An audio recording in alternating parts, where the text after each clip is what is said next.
Evil gods have descended, plunging the world into apocalypse and chaos. Humans turn into zombies. The blood moon rose on top of the ruined city.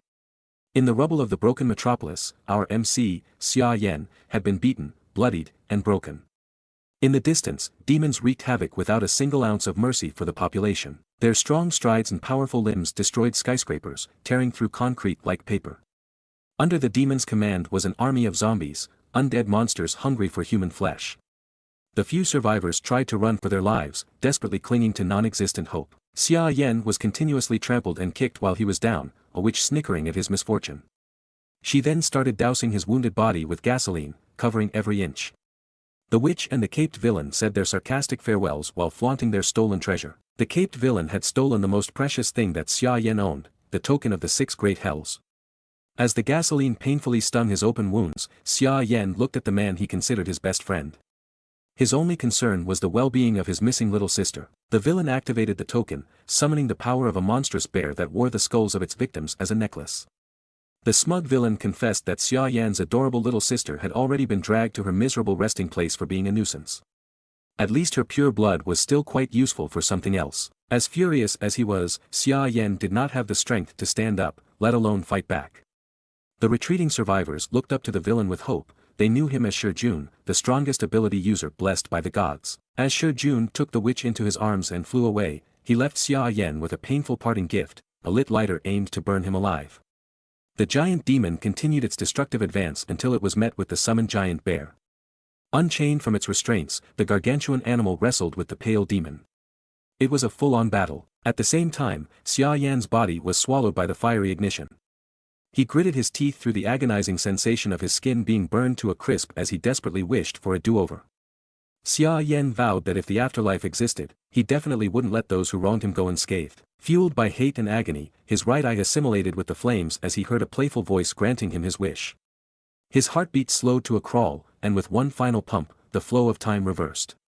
The fiery power coalesced in his eye as the physical and emotional pain he felt was imprinted on his soul. Xia Yan woke up in the comfort of his own bed, sweating from what seemed like a long and feverish nightmare. The wounds and burns were gone. Could the voice he heard on the brink of death be real? He rummaged around the bed and found his phone. He saw the date, July 1st, 2028, 3 whole days before the apocalypse started. Putting on a shirt, he ran to the bathroom to sober up and try to make sense of what he had just gone through. He still could not believe that everything had started over. He felt normal and healthy. The only difference was the change in his right eye. It had turned pale gold in color, thanks to the fire seed left buried in him as he was burned to death.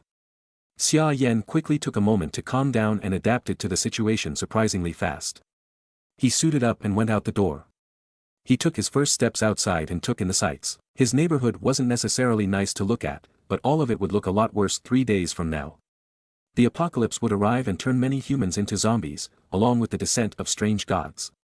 Some humans would awaken powers to stand for themselves, but resistance would be ultimately futile. Cities would be turned into hellscapes overrun by demons, with the few survivors fighting for limited resources to survive. His girlfriend, the witch Ruolan, and his best friend, the traitorous Shijun, would betray him without batting an eye. Speaking of the literal devil, Ruolan started ringing him up. Xia Yan picked up the phone, and the shrill voice immediately blared. She criticized him for not answering right away, asking if he was trying to break up. Ruolan had always been like this. Whenever something did not go her way, she threatened to end the relationship. In the past, his foolish and pathetic self would anxiously and desperately try to appease her. But now, he could not give a single flying thought. He simply answered, sure, confusing the witch. She was expecting Xia Yan to beg for forgiveness like a puppy. After all, Xia Yan doubled down, finally breaking it off with the witch. He was tired of her conniving ways. He did not want to be a glorified servant anymore. He hung up and stashed his phone in his pocket, gaining some semblance of peace. He locked in. Xia Yan knew that he had to hurry up and take care of business with his limited time. Back in Ruolan's home, she angrily threw her phone away after being cut off before she could start cursing Xia Yan out. That dog of hers had the gall to hang up and block her so fast. The witch and Shijun had just finished a round of smashing. Do you think Xia Yan finally found out about our little fling? Shijun asked. That shouldn't be possible, Ruolan replied. She had the loser on a leash, never disobeying her orders and demands. Shijun just laughed. He didn't give a care either way. He was more concerned about the message his old man sent him about collecting some ancient family heirlooms filled with spiritual energy, as something big might happen soon. Roalan remembered her loser boyfriend talking about a family heirloom token before. She recalled that the ugly, centuries-old artifact was currently owned by Xia Yan's sister. Roalan believed that her dog would always come back to her for forgiveness. At that time, she'd just demand the token. Pleased by her ingenuity, Shi Jun straddled the witch, and they went for another round of hide the sausage. The token they were just talking about was a poorly maintained slab of antique. Xia Yan had rushed over 30 kilometers in a cab to his sister's school to ask for the token, ditching his day job. Xia Yan asked what was wrong with his eyes, but he refused to explain. He just asked his little sister if she trusted her big bro. They had been incredibly close since they were young, so obviously, she did. The two had always relied on each other growing up. If there was one person Xia Yun would trust unconditionally, it would be her big bro. She knew that everything he did was for her own good. Since that was the case, Xia Yan tasked her to pack her things and come with him immediately. She obliged and asked for 2 hours to prepare her stuff. Xia Yan wanted to know why she didn't even ask for further explanation. Like she said, she trusted her big bro more than anyone else in the world. He watched as she ran to pack her stuff up. He vowed that this time, he would make sure that Yun would be safe and sound. To do that, he would need the family heirloom, resting in his palm. All he could remember was Shi Jun opening some sort of portal and summoning a giant beast using the rusty old thing. He wondered how that snake managed to do such a mythical feat suddenly. The fire seed in his golden eye shot out and hit the token's surface. The heat from the fire melted the rusty surface and revealed the token's original form. This was an ancient artifact connected to the sixth great hell. Xia Yan was suddenly sucked into a wormhole of sorts, traveling inside the token's separate dimension. The portal eventually spat him out into an entirely different realm filled with perpetual darkness. In the middle of it was a giant tower with countless crimson chains attached in every direction. He could not even find the words to explain what he was seeing.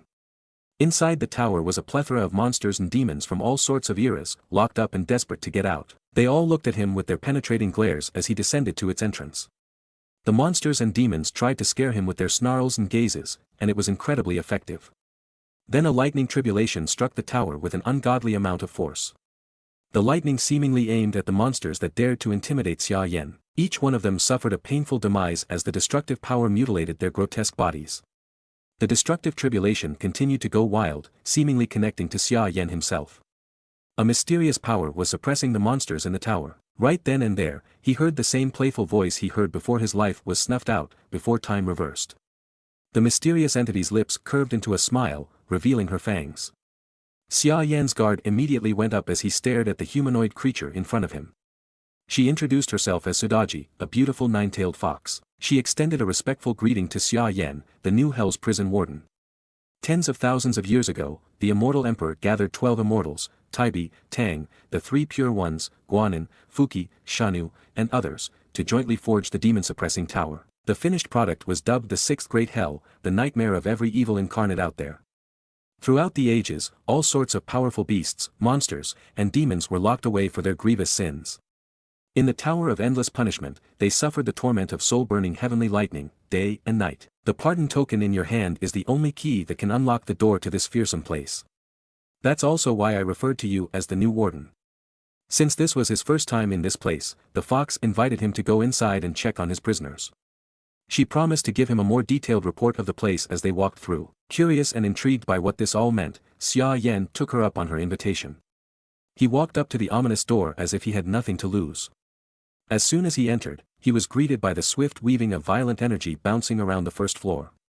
Sudaji warned him to look out and be careful of those dancing waves. As if by instinct, his golden eye lit up, summoning a seemingly conscious trail of fire that protected him from the malevolent energy. Sudaji was impressed with how efficiently he handled the tower's first surprise. She identified the flame in his eyes as the nether fire seed. It must be the catalyst that made it possible for you to restart your life after death in the underworld, she said.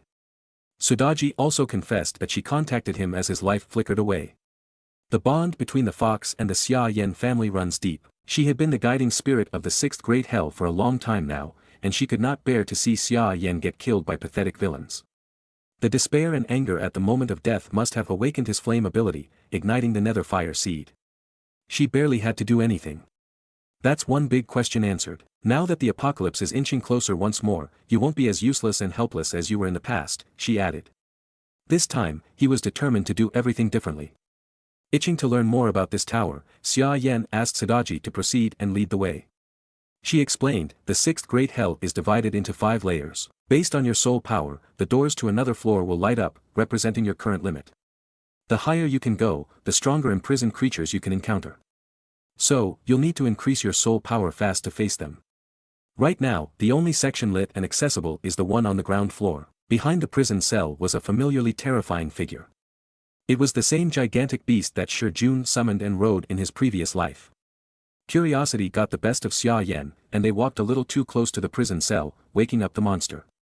As it roared a terrifying war cry, what happened next shocked him to his core. The monstrous beast started acting like a cuddly pet, seemingly pleased to see the new warden of the prison. It praised Xia Yan for being young and promising. The prisoners of the tower had been waiting for a new warden to arrive for thousands of years, after all. The beast even offered its services if Xia Yan ever needed anything. The shameless black bear even tried to sneak a kiss in before being kicked away by Sadaji for daring to get close to the warden.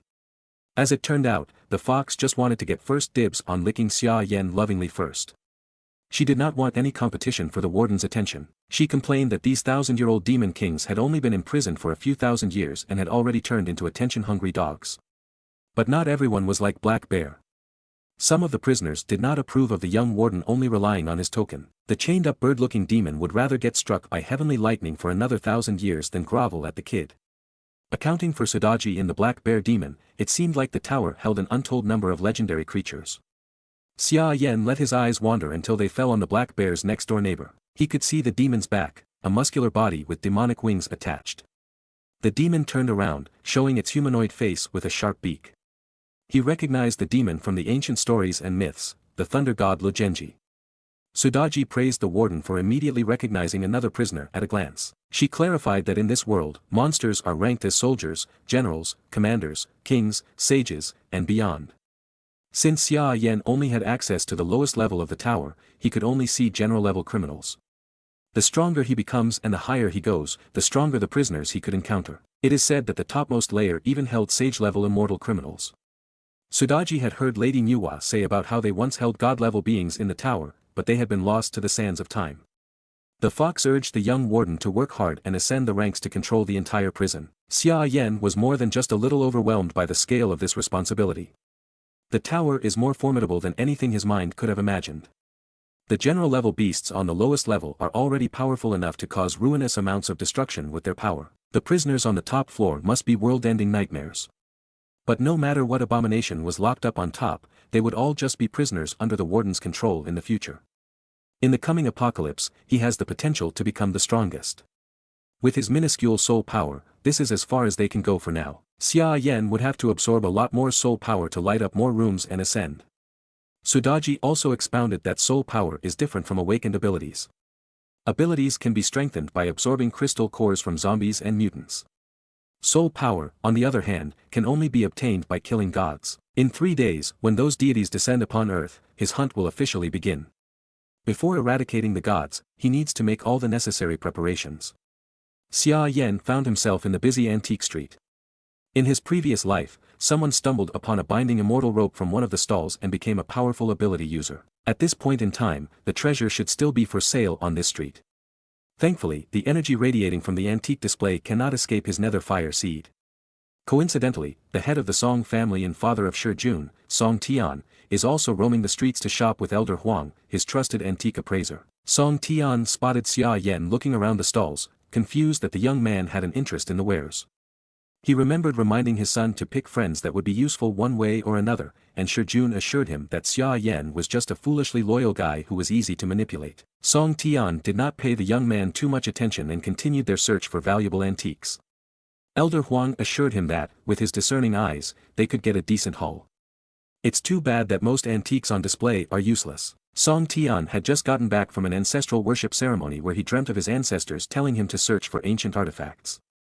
He did not know what for, but he decided to give it a go. Suddenly, Elder Huang lit up at the sight of a gourd tied to the door of one of the antique shops. The old man immediately ran to snag it for the taking, but someone else had already gotten to it. The shop owner was glad to find another gullible customer he could scam, but that gullible customer was Xia Yan. The owner spouted some nonsense about the gourd being an artifact from the Ming dynasty. He set the price at 10,000, and Xia Yan immediately recoiled at such an expensive price tag. The young man pretended to inspect the gourd for any damage or peculiarities. He argued that the gourd had cracks and was tied with a cheap, broken string. Xia Yan started haggling for the antique, setting his price at 100 yen at most. The shop owner immediately grabbed the gourd out of his hands and told him to piss off. At that moment, Elder Huang and Song Tian swooped in to inspect the antique for themselves, not knowing that Xia Yan had already received the treasure for free. It was the shoddy red string tied around the gourd. No one could have thought that the inconspicuous little string would become so valuable in the coming days. It is the magical treasure dubbed as the binding immortal rope. He was only able to spot it thanks to his nether fire seed vision. Quietly tucking the magical treasure into his pockets, he decided to stick around to have a little bit of fun and do a little bit of trolling. In his previous life, his little sister was captured by the Song family after stealing the token. They used her as a blood sacrifice for some twisted ritual. This time, Big Bro is hellbent on making the whole Song clan pay. Elder Huang verified that the gourd had some faint spiritual aura of ancient origin. He must have sensed the remnant power of the string. Trusting the old man's vision, Song Tian asked for the price of the gourd. Xia Yan slightly interrupted and called Uncle Song's attention with a polite greeting. Song Tian returned the greeting and made some small talk. The shrewd businessman even brought up the ancient heirloom that Xia Yan had, saying that he wanted to talk about possibly acquiring it later. In reply to that bold proposal, Xia Yan raised his voice and name-dropped the wealthy Song Tian as loud as he could to attract everyone's attention. With the streets full of enthusiasts trying to strike it rich on Antique Street, a crowd of fanatics quickly surrounded the stall and saw the famous Elder Huang, the appraiser. The hungry hyenas quickly offered a higher initial price than 10,000 for the gourd. Song Tian was irked by the ensuing bidding war, asserting that he found the treasure first. The bid quickly reached 20,000. The antique enthusiasts drove up the price to 50,000 in the blink of an eye as the shopkeeper encouraged the bidding war to line his pockets. By the end of the brutal auction, Song Tian had to pay 70,000, more than the asking price. He was supposed to get a possible treasure for just 10,000 but ended up overpaying because of Xia Yan's stunt. The young man stuck around to talk to Song Tian about his family heirloom. Uncle Song remained civil and asked the young man to see the token. Xia Yan quickly took it out of his pocket and willingly let them see it from afar. Elder Huang could already tell that the token was a real treasure, and he wanted to take a closer look to confirm. Xia Yan quickly put the token back into his pocket and denied their request for a closer look. Song Tian tried to appeal to the young man's friendship with his son, asking for a favor for his dear old uncle. Xia Yan asserted that he had nothing to do with Shi Jun anymore and, if there was nothing else, he'd take his leave. Finally, Song Tian offered compensation for just inspecting the artifact. Xia Yan took his phone out, showed them his PayPal ID, and asked for 10,000 for a 1-minute inspection. He could give them 5 minutes for a thorough look in exchange for 50,000. Song Tian gritted his teeth and gave in. Bro is just getting scammed left and right. Uncle Song begrudgingly transferred the money over, and the young man tossed the token to Elder Huang. While the suckers were inspecting every nook and cranny of the artifact, Xia Yan was already busy spending his cash. He ordered an ample stock of water and food. Since there were empty cells in the 6th Great Hell Prison, he could just store his supplies there. Sudaji informed him that any item placed in a separate dimension would remain unchanged. He could even store some live animals there, so she requested some chickens to snack on. She was a fox, after all. He bought so many essential supplies, from raw ingredients to perishables, that the vendors might think he was starting a farm. It did not take too long for him to run out of funds. Money really does run out quickly these days. After 5 minutes, he asked the old-ass duo if they wanted to buy some time extension, but Song Tian was already sold. He wanted to buy the token for himself. When the young man responded that he was open to selling, the old men lit up with glee, but the price point he set was way too much. Xia Yan started negotiations at 10 million. The glee on their faces just seconds ago vanished. Xia Yan quickly retrieved the token and asserted that it was an heirloom that had been passed through his family for thousands of years. He believed that 10 million was a fair price, but he was just giving them an unrealistic offer. With that being said, he took his leave. Elder Huang believed that the token was a genuine antique, but it should only be worth around 500,000. The old appraiser believed that he could get the token for 100,000 if they negotiated, but Song Tian was done with reasonable methods. He thanked Elder Huang for his help and asked him to take his leave. The ruthless business mogul called his son, Shi Jun, and ordered him to gather some clan members to find Xia Yan and his sister. He wanted the token and the siblings in one piece. That brat dared to mess with him for the whole day. As revenge, he would do as his ancestors asked and prepare a young girl's blood for sacrifice. Xia Yan just happened to be the perfect candidate. Xia Yan could already tell that Song Tian was plotting his disgusting revenge. This was precisely what he was hoping for. He even regretted not extorting more money from the bastard. Xia Yan was just getting started with collecting debts for the Song family's transgressions. The young man went straight to his little sister's dorm and found Xia Yun waiting for him outside. She was all packed and ready to go. He took her luggage, ready to finally head home for the day. Before they could leave, a pretty woman with platinum hair came running in to stop the siblings. She must have run all the way through, with how disheveled she looked. This was Yun's homeroom teacher, Miss Bai Shireen. Miss Bai tried to catch her breath and proceeded to ask why Xia Yan suddenly got up and left school, knowing that there was an exam the next day, an exam that would be crucial for her future. Xia Yan introduced himself to the teacher and confessed that he was the one who was pulling his sister out of school for a temporary leave. Miss Bai argued that Xia Yun is the top student in her class. She knew that the siblings' parents had passed away, leaving Xia Yan to take care of his sister. Miss Bai expected him to be a responsible guardian, not the type to strain his sister's future. She refused to let her most promising student go without a valid reason. Miss Bai believed that Xia Yun had a bright future ahead and that the young man was ruining it. The passionate teacher firmly believed that, as long as the earth wasn't exploding, Xia Yun should not take this temporary leave for whatever reason. Miss Bai quickly realized that she must have crossed a line with her words, but she was just concerned for her prized student. Feeling bad for intruding on family matters, she still insisted on continuing Xia Yun's education. Xia Yan took it pretty well. He thanked Miss Bai for looking out for his sister's best interests. As a token of his gratitude, he gave the teacher some valuable advice. With a serious tone, he asked her to stock up on as much food, water, medicine, and weapons as soon as she could. Most importantly, she should prepare a large supply of painkillers to help her get through the tough times ahead. Miss Bai was surprised at such a grim implication of his advice. It was as if he was saying the world was really going to end in the coming days. Leaving Miss Bai stunned in silence, the siblings went on their way. Back in Xia Yan's home, Yun asked his big bro, "What's the plan now that she's here?" She wasn't dumb, she knew that her brother must be preparing for something big that was about to happen. He openly admitted that there would be some drastic changes in the coming days but swore to protect her with all his might. He fashioned the token into a necklace and made Yun wear it. While he was going out for a bit, he asked her to never open the door for anyone, no matter what. Yun kept her cheerful attitude, promising her big bro a hearty meal when he came back. The token on her neck would allow Xia Yan to sense her whereabouts at any time. For now, he needed more funds as soon as possible. Xia Yan got out of the elevator and noticed that the witch was waiting for him in the lobby. She was on a call with someone, blatantly talking about the siblings with an irate tone. On the other side of the line was that snake Jun, telling Wan to keep the loser occupied while he and his boys did their thing. Seeing that Xia Yan had finally shown his face, the witch tried to use her feminine charm and invited him to grab a late-night snack with Shujun, like old times. Xia Yan didn't want to waste another breath on this witch, so he just shoved her out of the way. But Ruolan was either extremely persistent, or she just couldn't read the room. She grabbed his arm and asked if they were really breaking up. "After everything we've been through?" she questioned. She thought he was just being childishly jealous about something, so she came all the way out here to see him. Xia Yan pushed her once more. Just the thought that he was ever in a relationship with her made him sick. He warned her to stay the hell away from him from now on. Ruolan went on the offensive, calling him ungrateful, but her words no longer held any power over the young man. Xia Yan just exited the building, leaving the conniving witch. Ruolan's ego was shattered, and she quickly reverted to being the demanding waste of space that she was. Xia Yan waved the deed of his house in the air, telling her that he was going to sell it. The witch panicked. She had been expecting to get the place once they got married. She had long since viewed it as their wedding house. Not only was Xia Yan going to sell it, but he was going to sell it way below market price, too. Xia Yan's behavior just didn't make any sense. He had started standing up for himself, and now he was selling a house left by his parents. It was in a prime location, worth at least 3 million.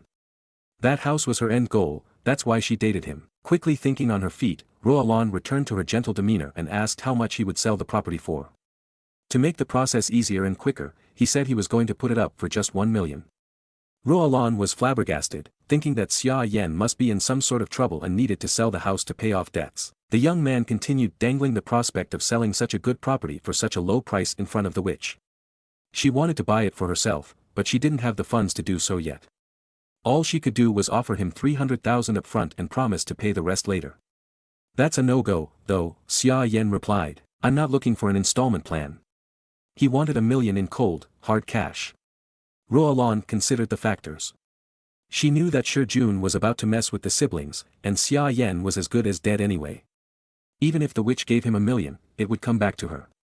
All she needed was to trick him into completing the property transfer. Finally, the witch caved in and agreed to a deal, inviting him to the real estate office. At the real estate office, Roalan hopped on a call with her mom to get the rest of the cash, assuring her mother that the money would come back without a fuss. The witch's mom criticized her for dating a broke boy, to the point of spending her own money and the family savings to buy his house. The witch nearly cursed her mom out, but she managed to keep it together. She was still thinking that Xia Yan would be gone for good very soon. Getting impatient, the young man urged Roalan to hurry up with the payment so he could sign the property over. The witch thought that he was falling right into her financial trap. Little did she know, she was falling into his instead. When the apocalypse finally descends, every property on the planet will lose all its value. Without the 1 million in her personal and family savings, Roalan would have nothing and would lose her last chance at survival. The witch was all smiles as the deal was completed, even inviting him back to the house to celebrate. This time, Xia Yan did not turn her invitation down. As the sun set, Shi Jun and his goons walked around the back of the residential building with weapons in hand. Before Xia Yan came back, they intended to go upstairs to have a very, very deep conversation with his sister. The poor Yun was upstairs diligently preparing a meal for her brother, unaware of what was about to happen. Unbeknownst to her, the token pendant she was wearing around her neck started emitting a strange energy. Soon, the group of bandits, led by Shi Jun, were right in front of the apartment door. The bastard Shi Jun knocked on the door and called out to Yun. He hoped that the girl would open the door for him since he was her brother's friend. Hearing the knock, Yun went to the door. However, she was in no hurry to open it. Even though she recognized Shi Jun's voice, she said that her brother wasn't at home and asked Shi Jun why he was there. He laughed in his usual manner and replied that he already knew about it. The bastard began to assure her that her brother had gone to buy ingredients for dinner while he had been asked to return home first. His words seemed very true to Yun, for she had no idea what was waiting for her on the other side of the door. Unconsciously, she reached for the door to open it, but suddenly, she remembered the words of her brother, who warned her not to open the door for anyone. Her brother's words instantly made her change her mind because she trusted him more than anyone else. Turning to Shi Jun, she told him that he would have to wait until her brother returned. Her answer made the bastard furious. His friendly mask evaporated, and his tone of voice became irritated. He pretended to be offended because she feared and distrusted him, and he began to demand that Yun immediately open the door. But with this behavior, this jerk only made things worse because Yun only became more convinced that she should not open the door. Realizing that his plan had failed, Shi Jun decided to go for more drastic methods. One of his friends had already brought a box of tools. They were going to use them to get inside the apartment. For these guys with criminal backgrounds, picking locks was not a new thing, and a lock like this should have fallen in minutes. While his friend was picking the lock, Shi Jun started to ask Yun if the symbol of their family belonged to her. Unsuspecting, she replied that her brother had just put it on her. The bastard's question didn't make much sense, his only purpose was to distract the girl while his gang broke the lock. Soon, they had indeed succeeded in doing so. The very next moment, a bunch of scumbags with bats rushed inside. Isn't it a bit much to invade the home of a defenseless girl? Next time, they should get a bigger gang to be sure. Then the rest went on as expected. They grabbed Yun, and Shi Jun started insulting her. He began talking about how it would have been over a lot faster if she'd opened the door first. He felt like a god now because he had the relic that his father wanted, as well as Xia Yan's sister. All that remained was to bring that insolent bastard to his knees and make him apologize. After freeing herself from the bastard's grip, Yun began to ask Shi Jun why he was doing this, after all, as she thought he was her brother's friend. Shi Jun had no intention of hiding anything else. He replied with a crazy smile that he was only friends with her brother because he was a naive fool who was very easy to manipulate. He didn't even hide the fact that he had done many dirty things, which he planned to blame on Xia Yan. I don't know how, but artist made quite the face to make you want to punch. Yun couldn't believe it, but the reality was cruel. Shi Jun turned out to be a real bastard who kept bragging about his vile deeds, including his relationship with her brother's girlfriend. His touches were vile, so Yun demanded to let her go. However, her words only made things worse. In response to her plea, the bastard slapped her face. He told her not to even think of screaming, otherwise, he threatened to gag her with his socks. Shi Jun's friends were just as scummy as he was. They started asking if Yun was the proper age, to which he replied that they could check it out for themselves. Who knows what might have happened next if it wasn't for someone's sudden laughter. Its owner turned to the guys and asked if they had ever heard of the wine lake and meat forest. Immediately after these words, the surroundings seemed to magically begin to change. Just a couple of moments later, the guys found themselves in a lake with a bunch of beautiful girls. The atmosphere was so beautiful that they didn't even have any questions about how they got there. It was literally a heavenly place, or at least it would seem so at first glance. The girls kept hugging them, giving them meat, and calling them kings. When asked if they liked the meat, the guys said it was incredibly delicious. Nothing seemed to portend trouble, but suddenly, the atmosphere changed. A white-haired girl with a sly smile said that the meat they were eating was their own. Right after that, all the girls suddenly disappeared, and the water in the lake became blood-colored. The haughty smiles on the bastards' faces changed to fear and terror. The paradise they were in had turned into a real hell.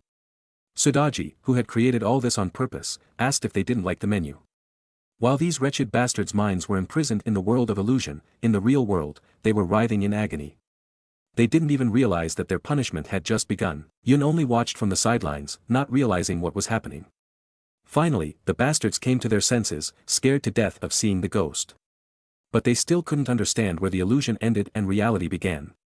Jun was holding up better than the others, but he also didn't understand where the ghost illusion came from. He and his gang had killed many innocent souls, but now, for the first time, they felt fear and hesitation in front of this little girl. Then the idea came to him that the reason could be this strange token. Jun took it out and started yelling at it, calling it broken old trash that couldn't kill him in any way, but the power contained within the heirloom token thought otherwise. A clawed paw appeared from the token and quickly made Jun realize who the trash really was by leaving deep cuts on his face.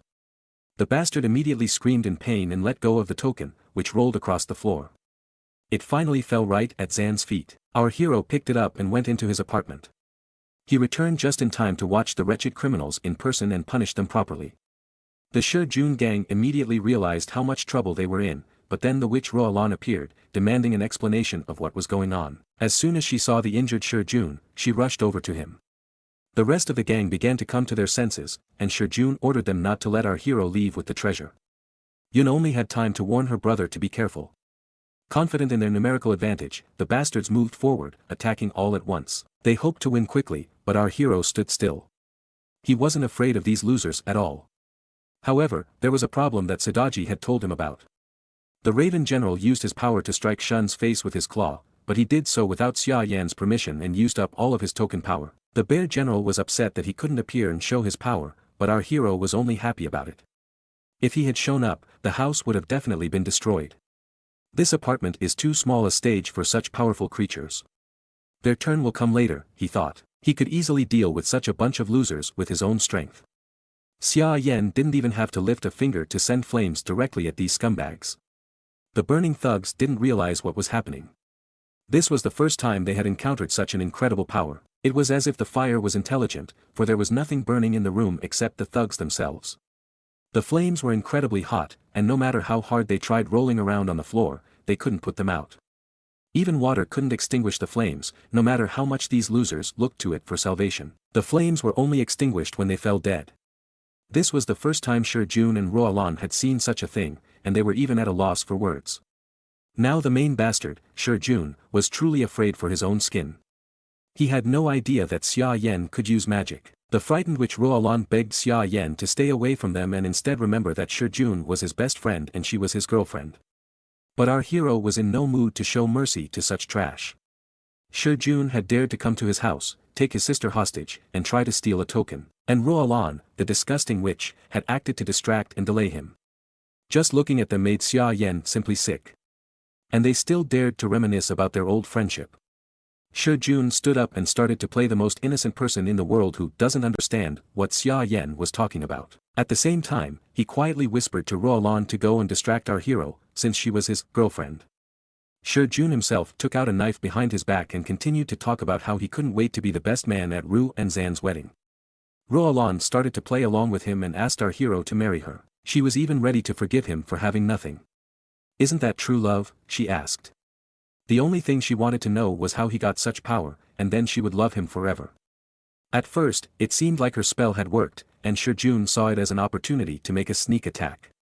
But it was all useless. Xia Yan could easily see their real intentions through the cheap game. Therefore, he was ready to deal with them right now.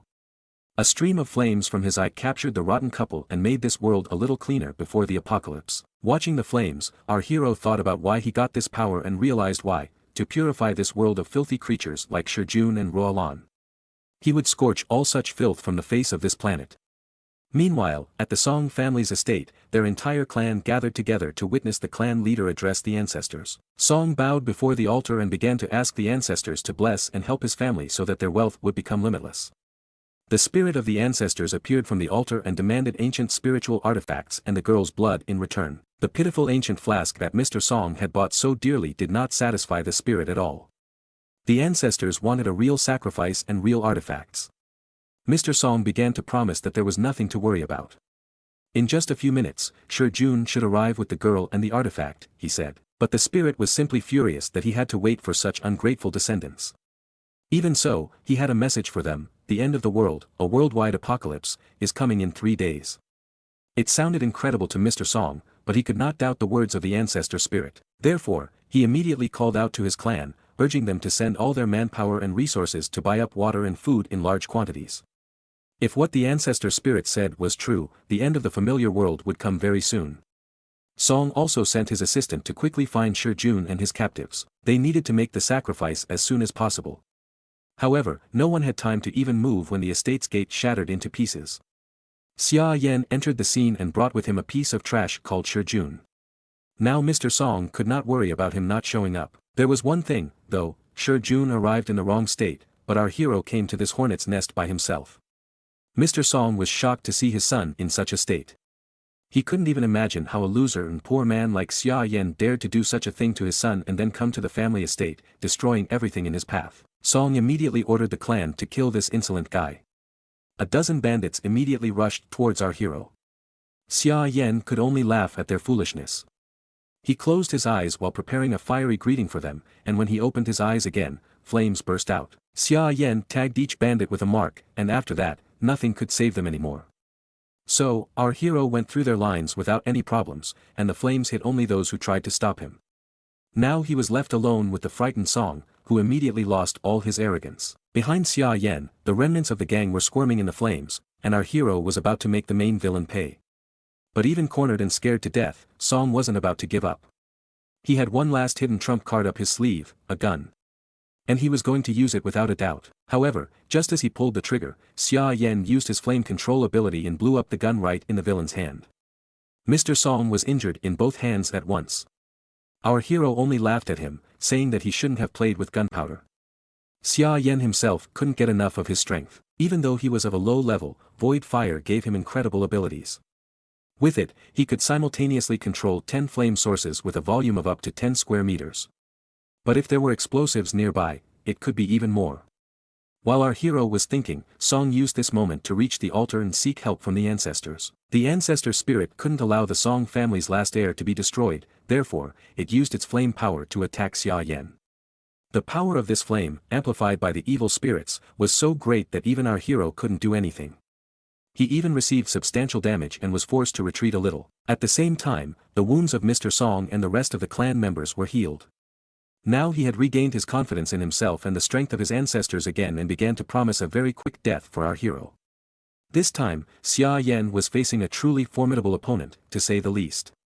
It was a real deity. He really didn't expect the Song family to have their own god before the end of the world.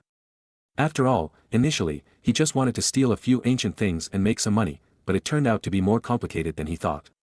The angry god, who intended to destroy him, was clearly not part of his plans. Fortunately, Xia Yan managed to dodge the first blow. However, the deity was not going to stop. He tried to swat him as if he was a fly. At one point, it even looked like he had succeeded. Seeing this, Mr. Song began to celebrate his victory, but soon the expression on his face changed to shock and horror. What caused this? Well, it was simple: Xia Yan was safe and sound, and he was also riding the god himself. To understand what happened, we'll go back in time a bit, just a moment before the attack. Sudaji had informed Xia Yan that the deity in front of him was a natural fire spirit. Thanks to the family incense, he had managed to accumulate a lot of soul power over the past 1,000 years, and now he was literally one step away from descending to earth in his true body. If our guy managed to capture and absorb him, he would be able to strengthen his fire abilities as well as strengthen his soul power. Currently, his token lacked soul power, but if he dared to take the risk, there might be a chance of victory. Xia Yan didn't quite understand what Sadaji was talking about and asked what she meant. She said that in order to pull this off, he needed to extract his own soul power and infuse it into the token of great crimes. Then, he just needed to give an order and call one of the prisoners to help him. Xia Yan realized that he could indeed do this. However, in the event that he failed in capturing the Fire Lord and died, the one he summoned could escape from the prison. Insidious, Sadaji inquired if he was willing to take the risk, but Xia Yan had no intention of following her lead. The fox offered him two options, but he chose the third. The very next moment, he began to pour hellfire from his right eye into the token, shocking Sadaji. She had not expected this turn of events at all. When she asked what he was doing, Xia Yan replied that if he died, the hellfire would destroy the token, and without the token, no one in the world would be able to open the prison. In other words, the prisoners would never see the sunlight again. Now they had no choice but to act in Xia Yan's interests. Moreover, they would now have a good motivation to protect him. Without a second's hesitation, Xia Yan began to open the summoning gate. The prisoners in the dungeons couldn't help but feel it. Many of them started screaming and begging to be let out. However, this time, our hero was determined to summon the great demon, Black Bear. As soon as the cell doors were opened, the bear rushed outside. Knowing his character, Sadaji shouted in its wake that the warden shouldn't die under any circumstances. Once in the real world, the Black Bear knocked the fire god to the ground, who clearly didn't expect to see him. But most of all, the bear was happy to finally be free after a long time. He was very happy to see the sunlight and even started waving his paws vigorously. However, Xia Yan quickly brought him to his senses. His soul power wouldn't be enough for a long matchmaking session, so he ordered the bear to act immediately. The Black Bear did not cross our hero and replied that he had made the right choice when he called him. He rushed towards the fire god and began to strike him. Such a low-ranked god didn't stand a chance. All of the fire god's attempts to do anything were to no avail. He was shamefully defeated, with no chance to do anything. In addition, his divine body had crossed the line, making it impossible for him to use all of his strength. He tried to retreat, but Sin did not let him do so. Using the immortal rope, he bound the fire deity, who could only scream in panic. Now, this was his unconditional victory. The Song family's ancestor, deprived of his power, was as much of a failure as his descendants. Now, Mr. Song had lost all hope of victory and fell to the ground helplessly. But looking at the rope that bound the ancestor, he remembered where he had seen it before. It was the same rope that Xia Yan had taken from the artifact before he bought it. Our hero only laughed at the rich loser, thanks to whom he was able to get a rope capable of binding immortals for free. Poor Mr. Song had no choice but to cry like a child. His precious ancestor, whose power his family had fueled for thousands of years, was now vaporizing right before his eyes. In the end, his ancestor, a huge fire spirit, had turned into a small spiritual crystal, which Xia Yan could now easily hold in one hand. The Song family's entire inheritance was now in his hands. Now that everything was in his hands, our guy proposed to discuss a deal that Mr. Song wouldn't be able to refuse. Shi Jun turned out to still be alive, although he was still slumped over. So, Xia Yan offered to keep him alive in exchange for absolutely all of the Song family's money. That was a low blow to a greedy bastard like Mr. Song, but he knew that after the apocalypse came, this money would be worthless anyway. In the end, he agreed, and Xia Yan received the money and left to use it. Quickly, Shi Jun just couldn't believe what had happened. He couldn't even imagine being poor, but Mr. Song calmed him down, assuring him that the money would soon be useless anyway, and the main thing was to save and gather as many people as possible for the rest of the surviving subordinates. Mr. Song ordered them to keep quiet about what had happened here and hurry up and sell their properties. Then, they should exchange all the money they received for rice and water. All the supplies they bought would have to be taken to the shelter under Mr. Song's country villa. There's plenty of room and a decent stockpile of weapons. He also instructed them to contact Old Man Huang and buy up all the ancient artifacts they could. Mr. Song was just furious that Xia Yan was the only one to be the first person who got the abilities, because the end of the world was approaching.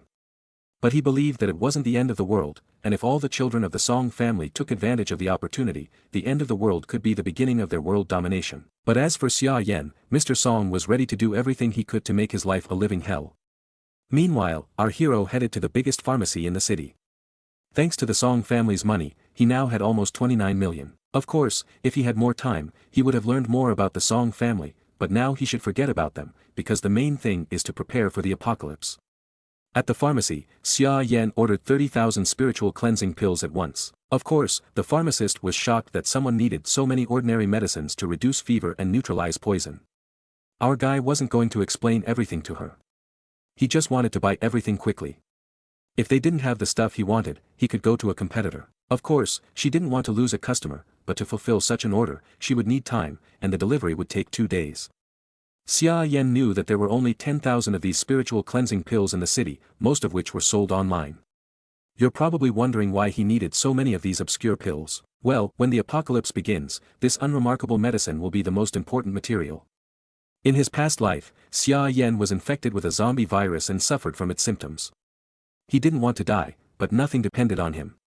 No matter how hard his little sister Yun tried, she could not find the spiritual cleansing pill to save him. As it turned out, the spiritual cleansing pill was the only medicine that could accelerate the awakening of abilities and was effective in suppressing the zombie virus. Unfortunately, they didn't know about it beforehand, and all the pills had already become unavailable. Yun went to a distant pharmacy in hopes of finding the medicine for her brother, ignoring Xia Yan's pleas not to go there because it was dangerous outside. She was caught by the villains who felt free during the apocalypse. Xia Yan never saw her again in that life. But this time, he was determined not to let it happen again. As for the Song family, they know that the end of the world is coming and will surely stock up on food, but our hero hoped that they didn't know about the most important resource in the early stages of the apocalypse, which is not food at all, but the awakened with supernatural powers. If Zan could get his hands on a bunch of spiritual cleansing pills, he would be able to gain many abilities that would make him like an army. He took out his token and ordered his hellfire to ignite. By doing so, he consumed the fire spirit he had sealed in the Song family's ancestral estate. Immediately afterward, he awakened the power of the flaming lotus, and Sudaji didn't miss such an opportunity to congratulate the warden for successfully improving his ability with the power of the flaming lotus. Xia Yan would now be able to break barriers and destroy illusions. For example, now the illusion of the wine lake and meat forest will not be a hindrance to our hero. But that's not all. Now he can more accurately control the shape of fire and even create a fire sword for himself. In the end, absorbing that fire spirit was even more useful than Xia Yan had expected. As you can imagine, this ability was not limited to a single fire sword. As soon as he entered the dungeon, Black Bear and Sudaji began to fight for his attention. All because this dungeon had a sin karma system. Every time prisoners performed tasks for the warden, their sin would be reduced, and the conditions of their imprisonment would be lessened.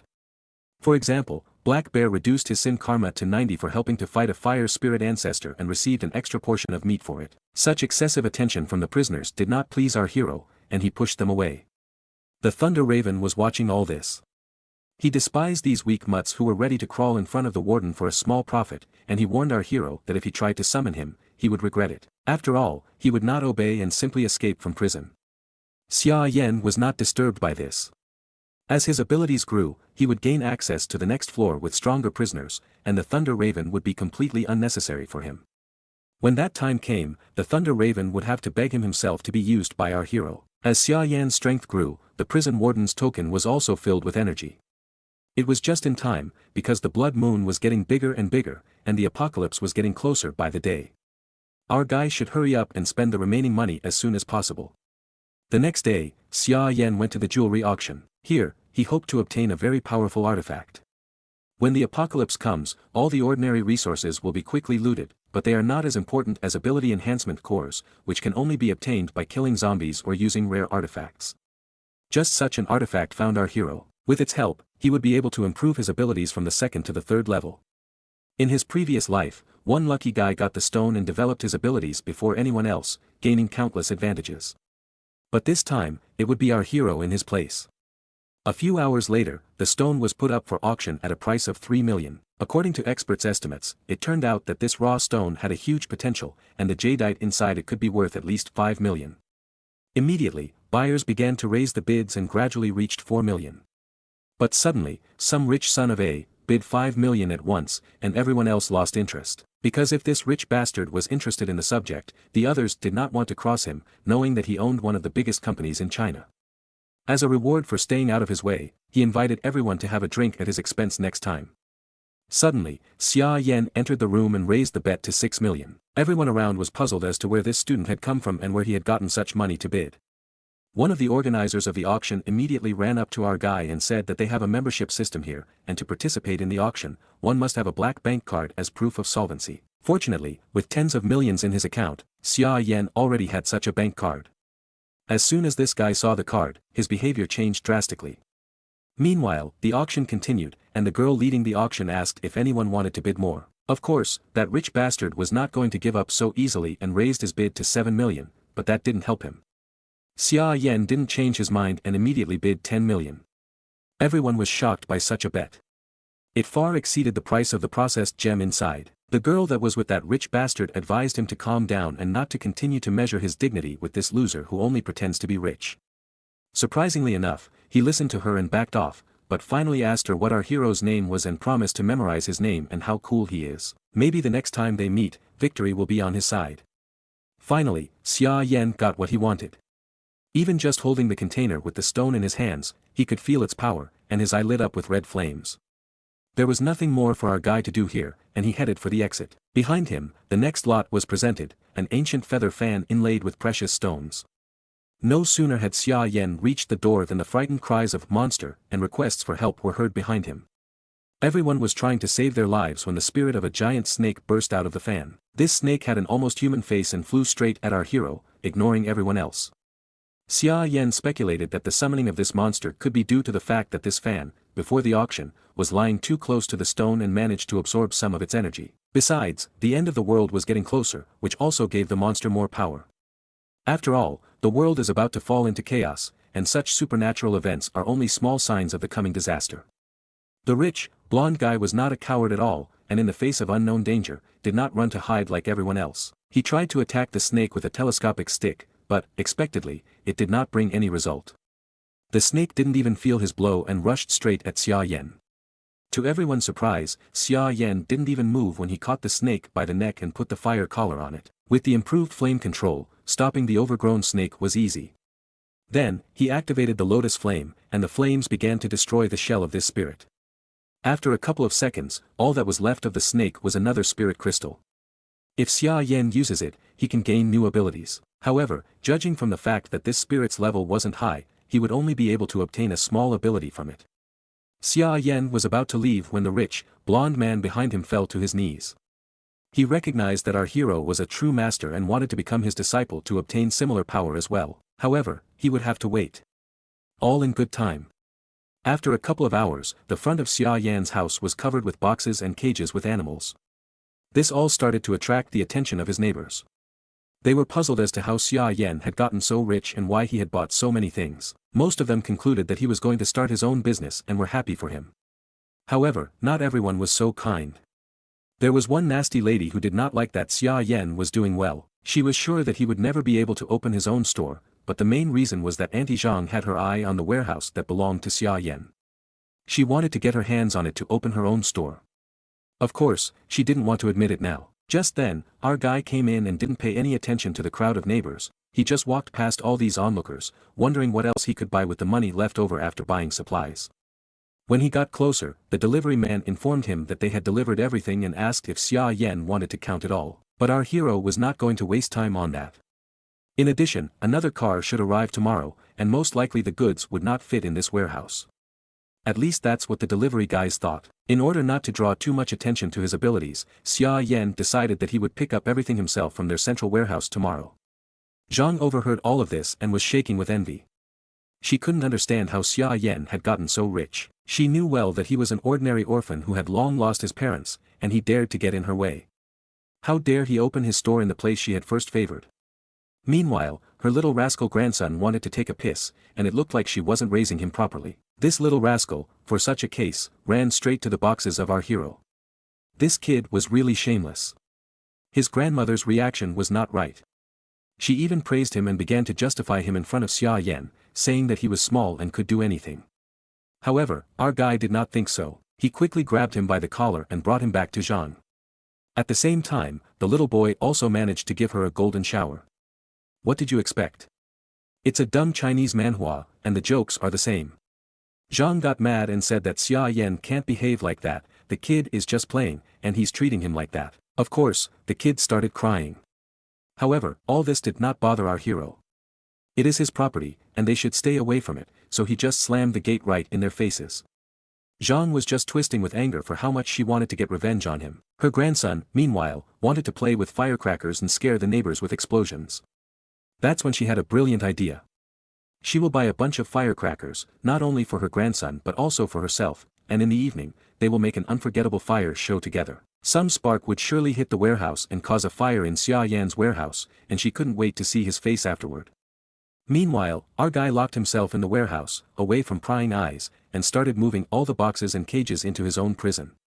Sudaji happily welcomed all the supplies, and not for nothing. She, as a cunning fox, had her own plans for the chicken. She would finally be able to eat. Xia Yan, of course, didn't know anything about this, so he instructed her to place all the supplies in the empty cells. Sudaji considered herself an expert in storing supplies. She even advised Xia Yan to allocate an area near the tower to keep the animals. After all, if they were infused with the aura of the tower, their meat would become even more delicious, and so they would have an endless supply of chicken to eat. Sudaji's advice helped our hero come up with something even more interesting. The end of the world is approaching, and no one knows how long it will last. Therefore, a smart idea would be to send more different animals to this prison that will help keep human civilization alive. Hearing this, the black bear advised Xia Yan not to stop at animals and start growing edible plants here.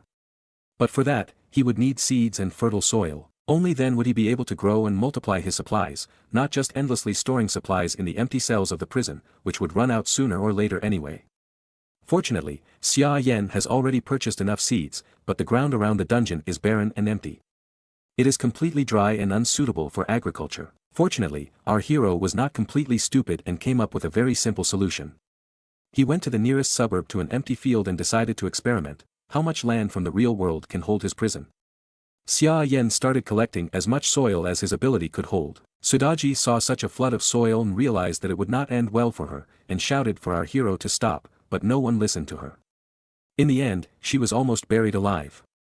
Xia Yan's soul power was not enough, and the available space was too small to accommodate even more soil. Even so, our guy managed to gather 200 tons of soil, although even that didn't seem to be enough for him. After all, he knew very well that once the apocalypse began, all the surrounding land would become unusable for plants, and the currently fertile land around here would soon become a very rare resource.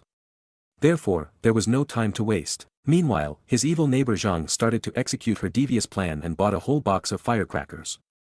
She just couldn't wait to watch Xia Yan's warehouse burn down. Suddenly, her grandson ran up to her with an antique mirror in his hands and offered to look into it. Zhang didn't know where he got it from and assumed he could have stolen it from the store where they bought the firecrackers. But instead of scolding him for stealing, she praised her clever grandson for giving gifts to his grandmother. There's something wrong with his family. This crazy grandson claimed there was someone in that mirror who really wanted to meet his grandmother, so he forced her to look in the mirror. Right out of it looked at her a demon from ancient myths and legends, but he was more alive than all the living. Frightened, Zhang immediately threw the mirror away, scared to death, but her grandson immediately rushed to bring her mirror back because he was sure that the grandmother was very fond of herself and her reflection. He made her look at herself again, and this time, the demon broke through to this world, finding a suitable candidate to take over her body. After all, Zhang was as dark inside as the demons. Her grandson, like a true madman, laughed and wanted to play some more games, but he definitely wouldn't like further games. Now, his grandmother had become as much of a monster on the outside as she was on the inside, and her grandson was her first victim. The apocalypse had begun. The blood moon had reached its maximum size to freeze over the earth forever, and thousands of ghosts and demons burst into this world to punish corrupted humanity. Meanwhile, the last rays of sunlight were still visible on the coast near the port warehouses, still breaking through the looming black clouds. Life was still going on at its usual pace, and when the fishing boat arrived with the catch, everyone was shocked. All the fish caught were mutated, covered in pus and fangs. The fishermen didn't know if they could even eat them. They had no idea about the apocalypse and thought the fish were mutated because of sewage and sea pollution. Inside the warehouse, a loader came to pick up the goods, but there was something wrong with the warehouse manager. He didn't answer but sat silently and cowardly. There was clearly something wrong with this guy. Looks like the zombie virus got to him first. The loader assumed that his colleague just had a cold and suggested that he should take a vacation and go home. Suddenly, a lot of footsteps were heard, and the warehouse was filled with people in black suits. They asked if there were any spiritual cleansing pills in the warehouse, but the warehouse worker replied that all the goods here had already been bought out by the customer. If they wanted to make a purchase, they should contact the sales manager and place an order. Their company would try to fulfill the order as soon as possible, but the guys in suits weren't going to wait. They were going to move everything out of here right now, and they didn't give a damn about the loader's objections. One of them just came up to him, grabbed him by the shoulder, and threw him like a doll right on his sick manager. The same man hurried the others to get everything loaded faster. Suddenly, someone grabbed his leg, and with his claws, he toppled the big man with incredible force. The warehouse manager lost his mind and turned into a zombie with unhuman strength. The other men in suits immediately grabbed their weapons.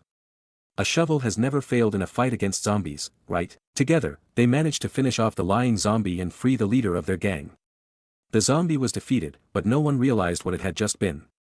In addition, the gang leader had a deep claw wound on his leg, and the zombie virus had already started to enter his body. But he didn't pay attention to that. The main thing for him was to follow orders and get the medicine. If anyone tried to interfere with them, they had to be eliminated immediately. Suddenly, a voice called out to them from the entrance.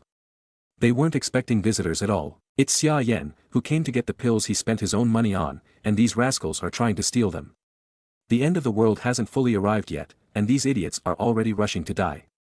The gang leader thought otherwise. He claimed that this entire logistics port, including all the surrounding buildings, belonged to his boss. The goods hadn't left the port yet, so why didn't Xia Yan do them a small favor and cancel his order? For this, he could ask for any compensation he wanted.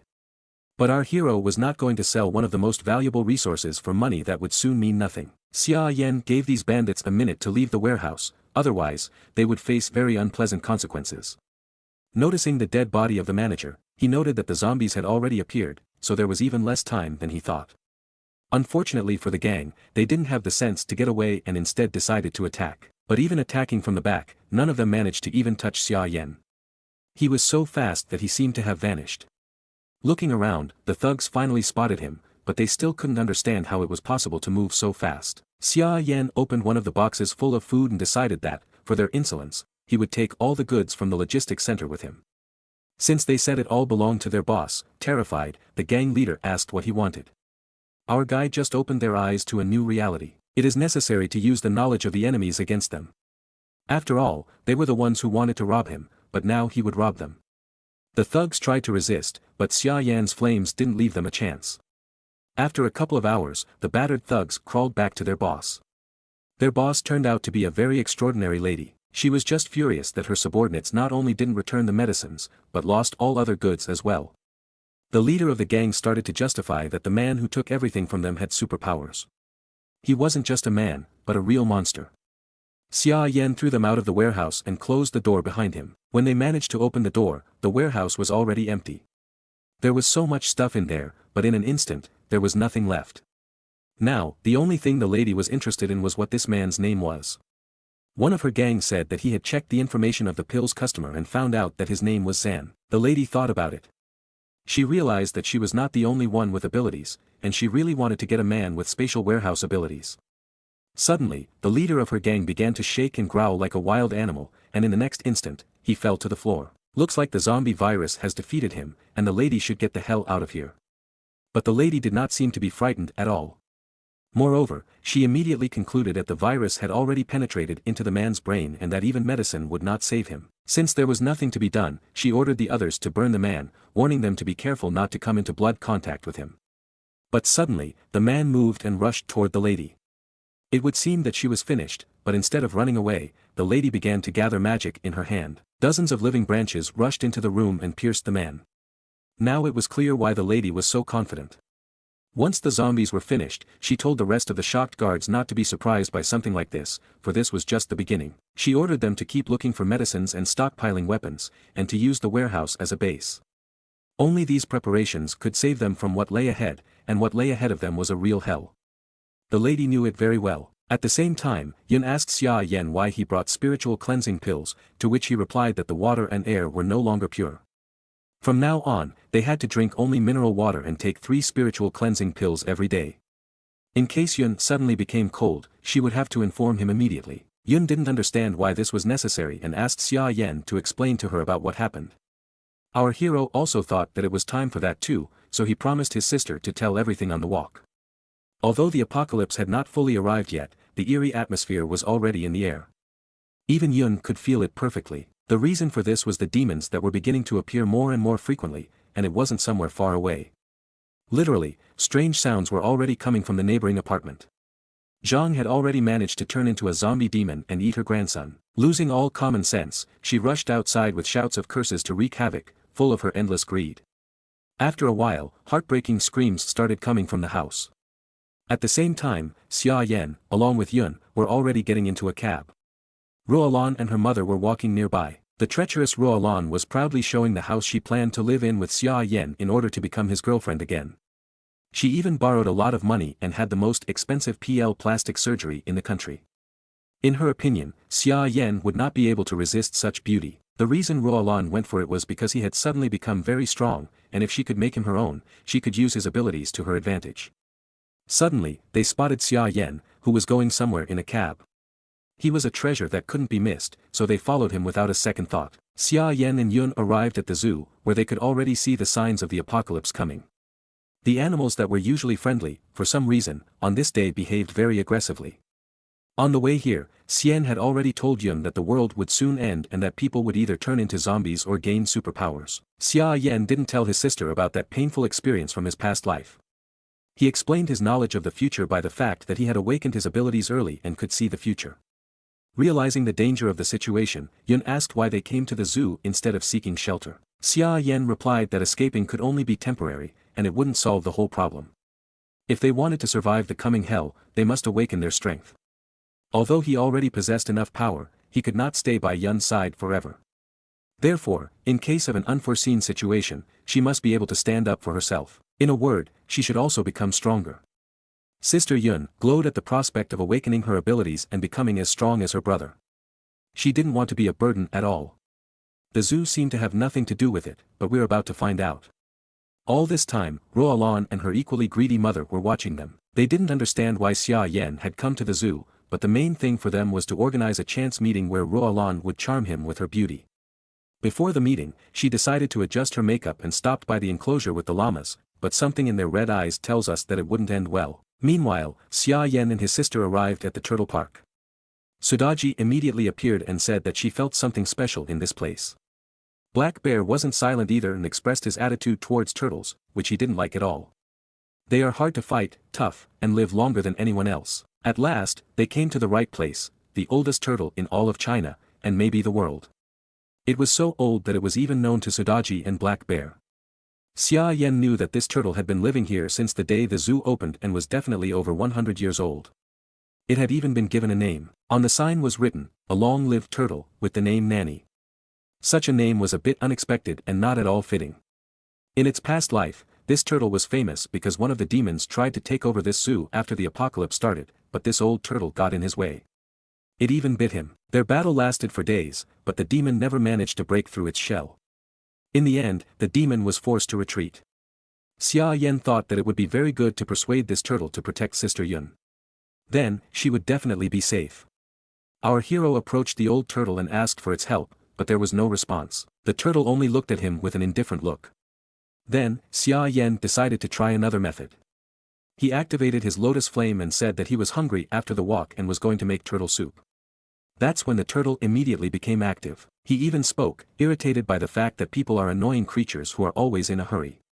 The turtle thought that threatening a creature if it didn't answer you was a sign of lack of manners, but since they had already come, he was willing to listen to them. Xia Yan said that the apocalypse is about to begin and time is running out, and he asked to protect his younger sister, Yun.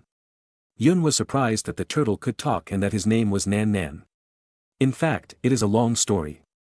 More than 100 years ago, the turtle saved a girl in the sea, who later created this zoo. She is the one who named him Nan Nan, and he ended up with such an embarrassing name because of the accident. Hundreds of years have passed since then, but compared to the lifespan of this turtle, which is 3,000 years, it is just a blink of an eye. Sudaji and the black bear immediately wanted to eat the spirit of this turtle to extend their lives by a few hundred years, but our hero could not allow them to do so. Xia Yan once again repeated his request to protect his sister and asked what conditions the turtle had for him to agree to it. Looking back at the blood moon and the general commotion around, the ancient turtle thought for a moment. He knew well that when the end of the world comes, turtles will suffer as much as humans.